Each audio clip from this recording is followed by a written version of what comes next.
Jeni më lajmet shëndrore në Tribuna Channel, me ju sonte Arlinda Sejdiu.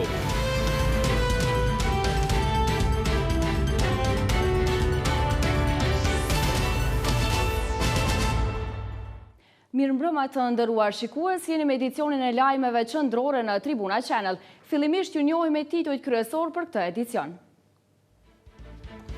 Nuland në Prishtinë kërkon që Kosova të ndërmarrë veprimet e nevojshme para vjeshtës. Kosova e ri rrugës së Brezovicës, analistët e shohin si të dëmshëm për ekonominë e vendit. Feronikli tash 3 muaj në kolaps ekonomik, qeveria mes dy zjarrësh.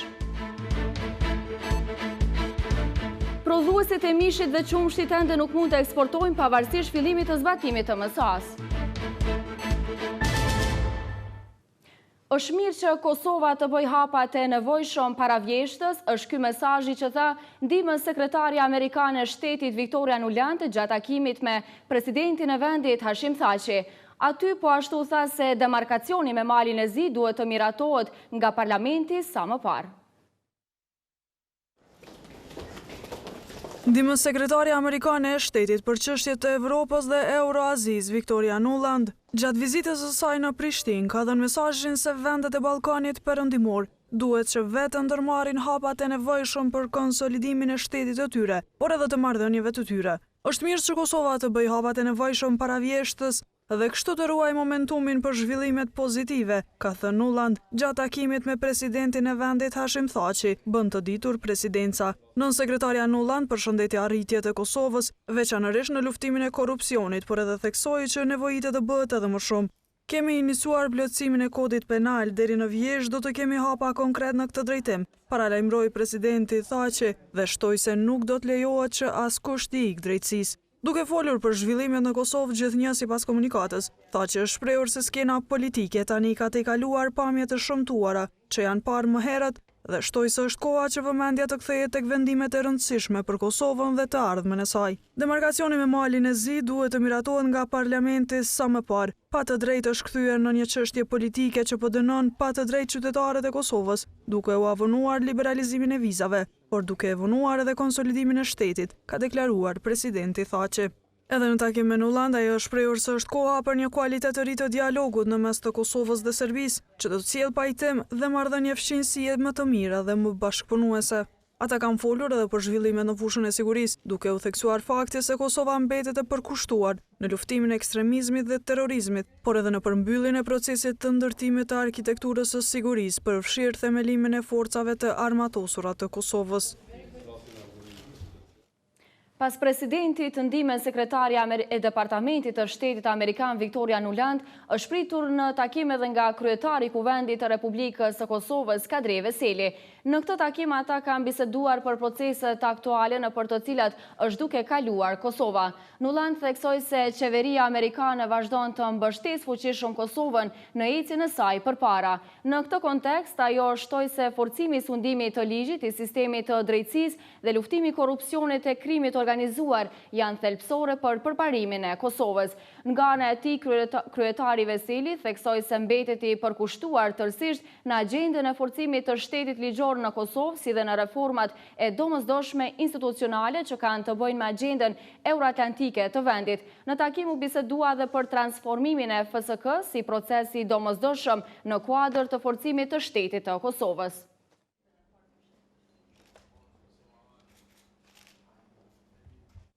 Çështja e përcaktimit të vijës kufitare me malin e zi ka qenë temë e diskutimit edhe në takimin e kryeministrit Isa Mustafa me ndihmën sekretaren amerikane të shtetit për çështjet e Evropës dhe Euroazis Victoria Nuland. Në këtë takim kryeministri Mustafa ka përsëritur qëndrimin për riformatim të qeverisë, zvoglim të kabinetit dhe rritjen e efikasitetit të kabinetit të tij.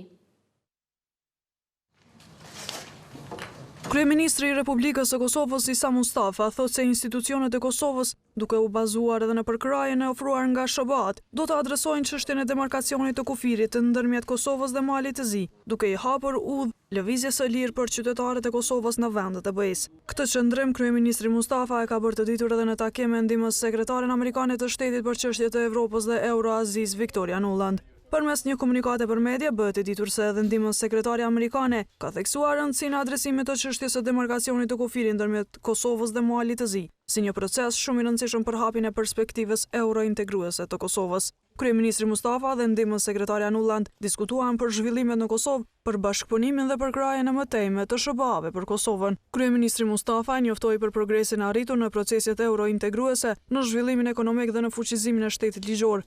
Kryeministri Mustafa po ashtu theksoi interesimin se do të punohet në riformatimin e qeverisë, i cili do të përfshijë zvogëlimin e kabinetit, përfshirjen e njerëzve të rinj, si dhe rritjen e efikasitetit dhe përshpejtimin e proceseve reformuese. Ndihmës sekretare amerikane e shtetit për çështjet e Evropës dhe Euroazis, Victoria Nuland, i përcolli kryeministrit Mustafa përshëndetjet e presidentit Obama nga samiti i Varshavës. Nuland po ashtu vlerësoi progresin e arritur si dhe shprehu për krajen e mëtejme të SBA për proceset në Kosovë. Gjithnjë, sipas komunikatës, Nuland ka vlerësuar reformat e ndërmarra në zhvillimin ekonomik në luftën kundër terrorizmit si dhe shprehu për krajen për ndërtimin e termocentralit Kosova e Re, si dhe inkurajoi që të vazhdohet me luftën kundër korrupsionit dhe krimit të organizuar. Në takim ishin të pranishëm edhe zëvendës kryeministri i parë, njëherësh ministri i drejtësisë Hayrettin Kuqi dhe ministri i punëve të jashtme Enver Hoxhaj, zëvendës asistenti i sekretarit të mbrojtjes së SBA-ve Michael Carpenter, si dhe ambasadori i Shteteve të Bashkuara të Amerikës në Kosovë, Greg Dallevy. Ndihmës sekretarja amerikane Victoria Nuland gjatë vizitës në Prishtinë ka takuar sot udhëheqësit e institucioneve dhe të shoqërisë civile, por nuk ka takuar drejtuesit e partive opozitare. Ndryshe ka ndodhur gjatë vizitës së saj në Tiranë, ku Nuland ka patur në agjendë dhe takimin me liderin opozitar të Partisë Demokratike Lulzim Bashën. Edhe ambasadori amerikan Greg Dallevy përmes Twitterit ka publikuar fotografi të takimeve të ndihmës sekretarës Nuland, duke treguar se ajo është takuar me përfaqësues të qeverisë dhe të shoqërisë civile dhe ka biseduar rreth integrimeve europiane dhe luftës kundër korrupsionit.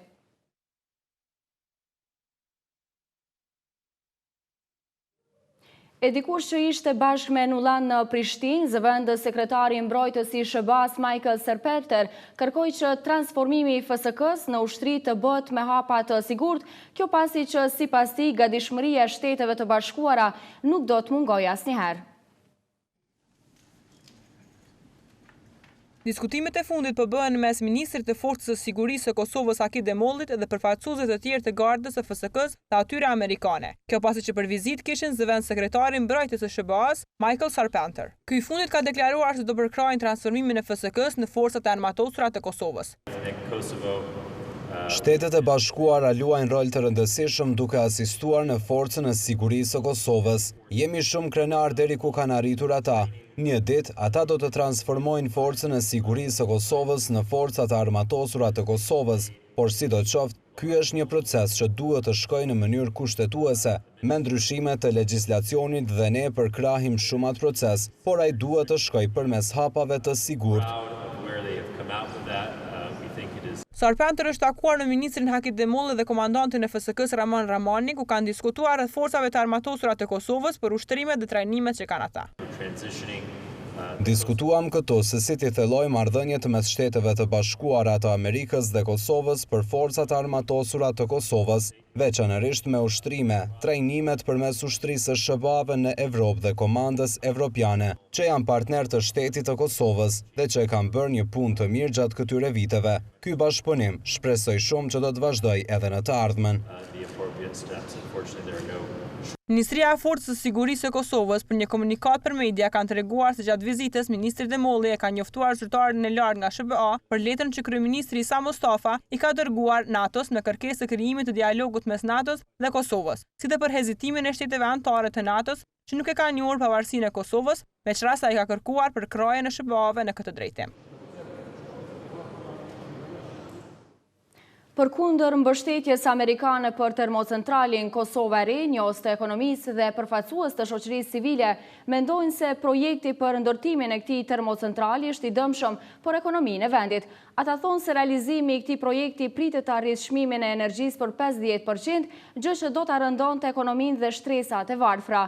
Nisur nga kjo, ky projekt pritet që ta ketë fatin e njëjtë me projektin e Brezovicës. Projekti për ndërtimin e një termocentrali të ri në Kosovë ka gjasa të dështoj. Njohësit e ekonomisë thonë se ky projekt jo vetëm që do ta ketë fatin e njëjtë me atë të Brezovicës, por edhe mund të ketë efekte të tjera negative. Sipas tyre, realizimi i këtij projekti do ta rresë për 50% çmimin e energjisë, kosto kjo që do të bie direkt mbi kurrizin e qytetarëve. Se çdo vjet ka me pas ngritje, ka me pas edhe shtriktim të energjisë elektrike pas investimeve të termocentralit, me qenë se pasam investitori ka kërku që për 4 vjet bëhet kthimi i investimeve që ka qenë pa logjikshme, me qenë se kjo do të krijonte ngarkesë shumë të madhe në çmim.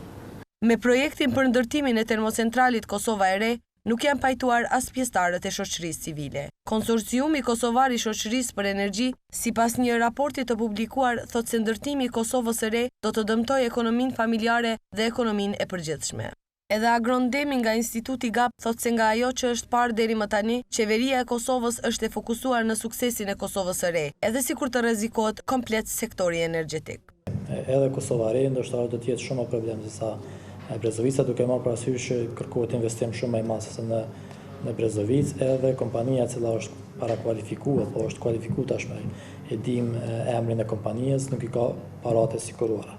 Ne kemi bërë kalkulime që minimum çmimi i energjisë me Kosovën e Re do të rritet në 50%. Ndërsa Blerand Stavileci, ministri i zhvillimit ekonomik, vazhdimisht ka deklaruar se ky është një projekt shumë i rëndësishëm për vendin, edhe njëri nga investimet më të mëdha që janë bërë deri më tani në Kosovë, i cili do të çojë jo vetëm në zgjidhjen e problemit energjetik, por do të krijojë edhe qindra vende të reja pune. Se a do të dështojë apo jo, ky projekt mbetet të shihet në muajt në vijim. Por edhe pse kompania Kontur Global ende nuk i ka siguruar mjetet për fillimin e ndërtimit të termocentralit, Ministria e Zhvillimit Ekonomik thotë se gjithçka po shkon sipas planit. Deri më tani të gjitha procedurat janë duke vazhduar sipas planifikimeve dhe përfundimi i fazës së dytë, respektivisht mbylljes financiare të projektit, pritet të bëhet në fund të këtij viti. Nga ku ndërtimi i termocentralit Kosova e Re, ashtu siç e kemi thënë, edhe më herët do të fillojë në fillim të vitit të ardhshëm, pra nuk ka asnjë ngecje dhe projekti po vazhdon sipas të gjitha planifikimeve. Projektin për ndërtimin e termocentralit Kosova e Re e ka fituar kompania amerikane Kontur Global dhe përgatitjet për ndërtimin e tij kanë filluar që në vitin 2015. Kosova e Re do të ketë një kapacitet prej 500 megawatësh dhe ndërtimi i tij do të ketë një kosto prej 1 miliard eurosh. Menaxhimenti i Feroniklit ende nuk ka rifilluar punën në arsyetimin se qeveria nuk i ka plotësuar kërkesat që i ka parashtruar kjo fabrik. Mirpo Akishatri, ish-ministri i ekonomisë dhe financave, vlerëson se Kosova nuk e ka për obligim të subvencionojë një biznes privat. Megjithatë, edhe ai e pranon se në rast të mbylljes së Feroniklit, pasojat do të ishin të mëdha për vendin. Fabrika metalurgjike Feronike Ledrenas tash 3 muaj është përfshirë në një kolaps ekonomik, i cili nëse zgjat rrezikon të lë pa punë mbi 900 punëtorë. Menaxhimenti i këtij giganti ka adresuar disa kërkesa në drejtim të qeverisë, të cilat sipas tyre ende nuk janë realizuar. Mirpo Akishatri, ish-ministri i ekonomisë dhe i financave, thotë se qeveria nuk e ka për obligim të ndihmojë një biznes privat. Sipas tij, ekonomia e tregut të lirë funksionon në këtë mënyrë dhe se aksionarët duhet të dinë të menaxhojnë këtë situatë, jo të presin prej qeverisë. Qeveria Kosovës, edhe në bazë të ligjit, pas rregullave të ekonomisë tregut, nuk është e obliguar me subvencionu një biznes privat. Bizneset private duhet me gjetë hapësinat e veta, me ditë më punu, nëse din, me realizu fitem edhe, kur respektohet ligje, ata fitojnë edhe shteti fiton. Kërkosh zëtë më menu që kur punon mirë merr fitimin vet, kur ka vështirësi ja kompenzu shteti. Ai thotë se mbyllja e Feroniklit krijon pasoja të mëdha, duke pasur parasysh eksportin dhe ekonomitë familjare. Përgjithsisht, siç thotë Shatri, humb ekonomia kosovare. Prej që Feronikli ka fillu të bërë biznes në Kosovë, pas privatizimit ka ndiku esencialisht në përmirësimin e bilancit të eksportit. Eksporti prej kohës kur ka fillu Feronikli, eksporti Kosovës është dyfishu. Edhe është dyfishu me artikuj përmbajtësor, jo vetëm me mbeturina hekore, me gjona që janë paqmume shumë treg. Agron Dida, ekspert i energjisë, thotë se qeveria nuk mund të ndihmojë në kërkesat e aksionorëve të huaj, sidomos për energji elektrike. Të pas parasysh që Kosova, krahas energjisë ka minerale të jashtëzakonshme edhe me kosto të lirë të eksploatimit, nuk e ka bërë seriozisht këtë privatizim, domethënë nuk ka bërë një kontratë mëshme. Nga ana tjetër, Feronikli nuk ka depozitu kurrë para për rehabilitimin e mjedisit. Kështu që ata kanë borxhet manda e Kosovës njëherë për njëherë, se nëse dojnë me mbyllë operacionet, ata duhet me apliku edhe me bë rehabilitimin komplet të operacioneve veta. Nga Ministria e Financave theksojnë se jo vetëm që kanë ndihmuar Feronikelin e kërkesat ekzistuese të tyre, por kanë ofruar edhe ndihmë shtesë, me specifikisht lirimin nga detyrimet doganore të materialeve që ndihmojnë në prodhim. Edhe pse marrëveshja e stabilizim asocimit ka hyrë në fuqi muaj më parë, duket se fermerët kosovar të cilët merren me produkte me origjinë shtazore do të presin për një kohë të gjatë për të eksportuar mallrin e tyre drejt vendeve të BE-s. Kjo për faktin se Kosova nuk i ka plotësuar disa kritere të MSA-s. Edhe pas hyrjes në zbatim të marrëveshjes së stabilizim asocimit, produktet me origjinë shtazore, përkatësisht ato të mishtit e të qumshtit, nuk do të mund të eksportohen në tregjet e Bashkimit Evropian, edhe për një kohë shumë të gjatë. Pengesë del mos përmbushja e disa kritereve të përcaktuara nga vetë Bashkimi Evropian. Për produktet me origjinë shtazore, ando do të presim edhe për implementimin e politikave tjera dhe marrëveshjeve tjera paraprake që pa u përmbush kriteret apo legjislacioni i cili kërkohet nga ana e Bashkimit Evropian, nuk do të kenë të mundur prodhuesit tonë vendor që të eksportojnë produkte me origjinë shtazore në Bashkimin Evropian. Kosovës i duhet të antarësohet edhe në shumë organizata të jashtme, në mënyrë që të fitojë të drejtën e qarkullimit të lëvizjes së lirë të produkteve të saj.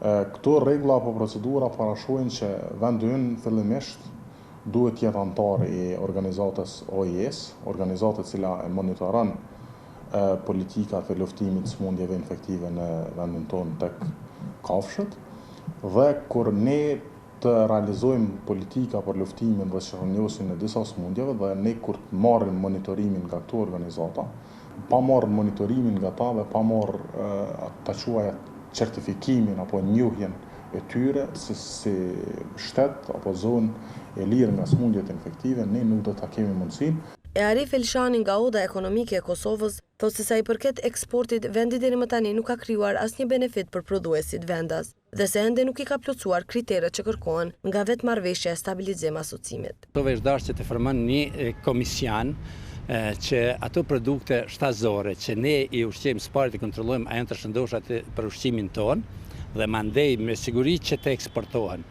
Por është mas e vërtet që sa i përket eksportit Kosova nuk ka asnjë benefit deri në këtë moment nga ky nënshkrim dhe unë mendoj që nuk pritet shpejt që të ngjajë një gjë e tillë, pasi që janë shumë standarde, shumë kushte plotësohen, që ne të plotësojmë kushtet për eksportin e këtyre produkteve. Asnjë nga vendet e Ballkanit të cilat nuk bëjnë pjesë në Bashkimin Evropian nuk kanë arritur që të plotësojnë kushtet për eksport të produkteve me origjinë shtazore. Marrëveshja e stabilizim asocimit ka hyrë në fuqi në prill të këtij viti. Pavarësisht këtyre të lasheve të hyrat nga dogana janë rritur për 18%, ndërsa në administratën tatimore të Kosovës janë rritur për 10% krahasuar me vitin e kaluar në periudhën e njëjtë. Kështu ka bërë të ditur Ministri i Financave Abdullah Hoti përmes një postimi në rrjetin social Facebook, ku ka shtuar se nga dogana dhe ATK kanë mbledhur 86 milion euro më shumë se vitin e kaluar, që në total janë 650 milion euro për 6 muaj të parë të vitit. Hoti ka shtuar se shpenzimet qeveritare vazhdojnë sipas planit, ku sipas tij për këta 6 muaj shpenzimet janë rritur për 7% më shumë se vitin e kaluar. Rritjen më të madhe kanë pasur investimet kapitale, të cilat janë rritur për 16%. Rritja ka ardhur edhe si rezultati i pagesës së pensionistëve për veteranët e luftës, rritjes së pensioneve për pensionistët kontributdhënës dhe rritjes së asistencës sociale nga nëntori i vitit, ka sqaruar Ministri Hoti.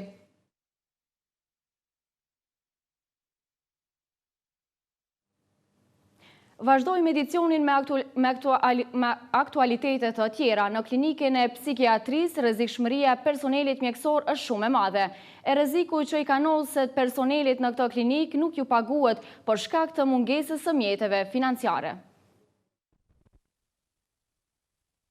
Kjo dhomë e ftoftë në këtë kohë e izoluar në të gjitha anët është vendi ku pacientët me probleme psikike trajtohen pothuajse deri në 3 ditë. Pacientët në klinikën e psikiatrisë janë të shumtë, ata vinë me vetë iniciativë, me përcjellje të familjarëve dhe ka raste kur vinë edhe në përcjellje të policisë. Por vetëm një intervistim i thjeshtë me këta pacient mund të dërgojë deri tek sulmi personelit mjekësor. Rrezikshmëria e personelit mjekësor në kuadër të kësaj klinike është shumë e madhe, kështu deklaron edhe psikiatri Faton Kutlovci.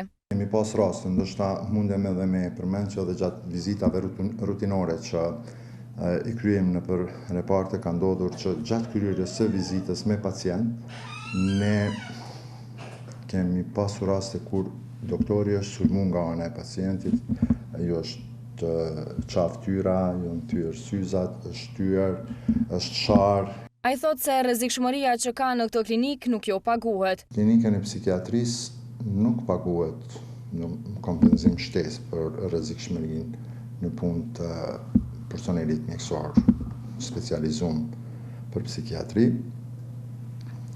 Nuk kemi orar më të shkurt, nuk kemi benefite që ndoshta do duhej të kishte. Ekzistojnë kërkesa të vazhdueshme të personelit mjekësor, në radhë parë psikiatrave, për kompenzim të mundshëm. Drejtoresha në vitin 2014 ka bërë një kërkesë për kompenzim të rrezikshmërisë në punë dhe si ka përfunduar tutje nuk e di, po ka pas dhe do të ketë. Zyrtarja për informim në QKUK Mirlinda Qyqalla thotë se pagesa e rrezikshmërisë në QKUK ende nuk bëhet për shkak të mungesës së mjeteve financiare. Sipas saj, pagesa e rrezikshmërisë nuk është bërë dhe nuk bëhet në asnjë klinik. Ndërsa Daud Hoxha, zyrtar për informim në Policinë e Kosovës, tha se në raste të tilla ku janë të involvuar persona me probleme mentale, në bashkëpunim me autoritetet kompetente, persona të tillë dërgohen në institucionet përkatëse për trajtimin e tyre, respektivisht në klinikën e psikiatrisë.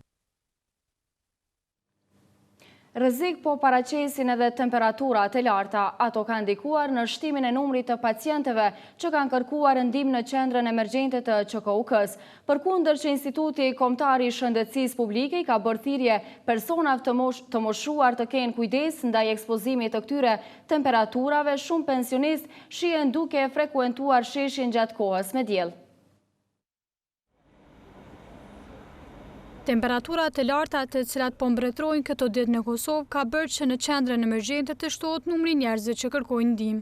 Ndonë se me veshërsi për shkak të kapaciteteve jo të mjaftueshme, Avdosh Begolli tregon se po arrin të përballojnë fluksin e madh të pacienteve. Gjithashtu kemi edhe raste goditje të diellit si rezultat të temperaturave të larta, mirë po qendra emergjente me këtë kapacitet që ka, i përballojmë edhe me qenë se me mjaft vështërsi, por stafi është i përgatitur në atë mënyrë që t'ju bojmë ballë çfarë do fluksi i cili paraqitet në qendrën emergjente. Mund të them se qendra emergjente është e përgatitur që të pret të gjithë bashkëdhëtarët të cilët kanë nevojë për ne, të gjitha rastet edhe me qenë se me kapacitet jashtëzakonisht të vogël. Edhe bashkëdhëtarët po kanë probleme kohën e nxehtë për shkak të ndryshimit të kohës. Dallimin së di këtu është shumë i madh, me thonë se atje 24-25 gradë është temperatura gjatë verës është fjala, temperatura mesatare.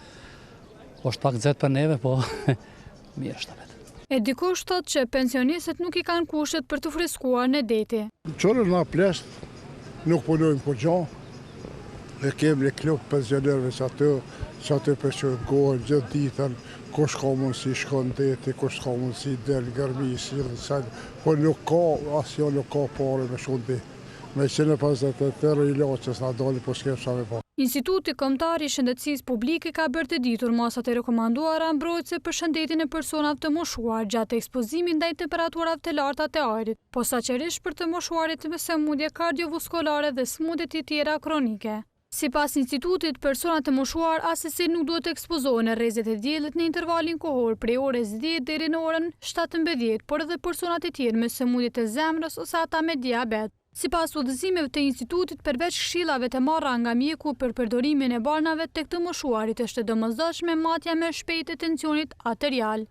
Ndërsa Instituti Hidrometeorologjik i Kosovës paralajmëron se vendi yt do të jetë në ndikimin e masave të ngrohta të ajrit me origjinë nga Afrika e Veriut. Në këto kushte do të mbajë mot kryesisht me diell.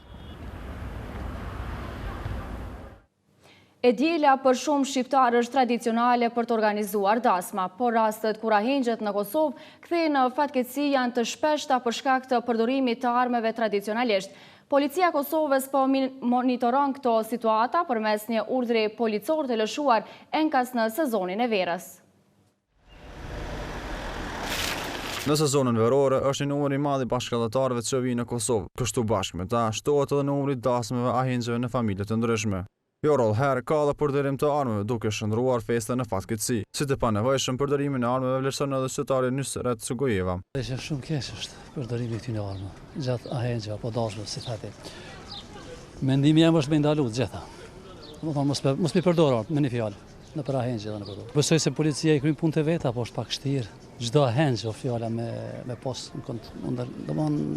kontroll. Selem Jakupi rrafon për rastet që i ka ndodhur të arfëme të tij gjatë ahengjeve familjare. Në Vranjevs, në Bërdveto Konjo, se bepe kam, pe kumedit, pe kuhit, të luajt 4-5 i kishra në ndërën në shmojt, qitu e qitë plumi këtu. Policia e Kosovës ka hartuar një plan të veçantë operativ sezonin veror 2016, i cili me kohë ju është proceduar të gjithë territorive rajonale policore, departamenteve dhe divizioneve përkatëse për implementim thuhet në përgjigjen e policisë. Me që ndër shqiptarët kjo praktikë negative vazhdon të jetë e pranishme, një tragjedi e rënd pa të rënditur Gostivari në korrekt të vitit e kaluar kur një fëmijë 10 vjeçar ka vdekur pasi u qellua nga një plumçar në një dashëm. Në raportin 24 orësh të policisë së Kosovës, thuhet se në Obiliq ka ndodhur një vrasje, me qrasje janë arrestuar 2 të dyshuar. Gjatë 24 orëve të fundit raportohet për 17 aksidente trafiku me të lënduar. Ndërkohë, për të gjithë qytetarët që nuk kanë respektuar rregullat në komunikacion, policia ka shqiptuar 915 tiketa trafiku.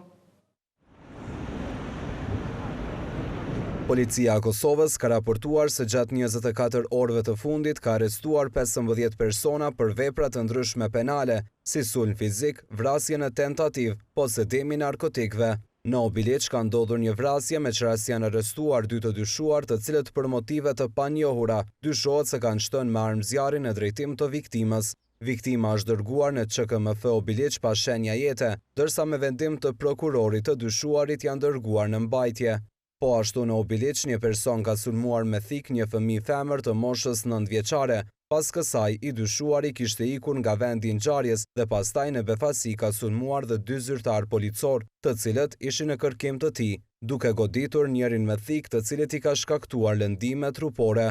Në mbrojtje të nevojshme ka reaguar zyrtari tjetër policor duke i drejtuar pistoletën të dyshuarit dhe duke e paralajmëruar që të ndalej. Mirë po i dyshuari nuk u është bindur urdhrave të policit dhe polici në mbrojtje të nevojshme pasi u kishte rrezikuar jeta e tij ka shtënë në drejtim të dyshuarit. Në vendin e ngjarjes kanë dalë njësitet policore relevante, zyrtarët nga IPK-ja dhe prokurori i shtetit. Njësitet policore në vendin e ngjarjes kanë gjetur dhe konfiskuar 2 thika kuzhine, të cilat dyshohet se janë përdorur nga i dyshuari, si dhe një gëzhoj. Viktima, zyrtari policor si dhe viktima fëmia i lënduar janë duke u trajtuar në QKUK, ndërsa trupi i pajetit të dyshuarit me urdhër të prokurorit është dërguar në mjekësinë ligjore për obduksion.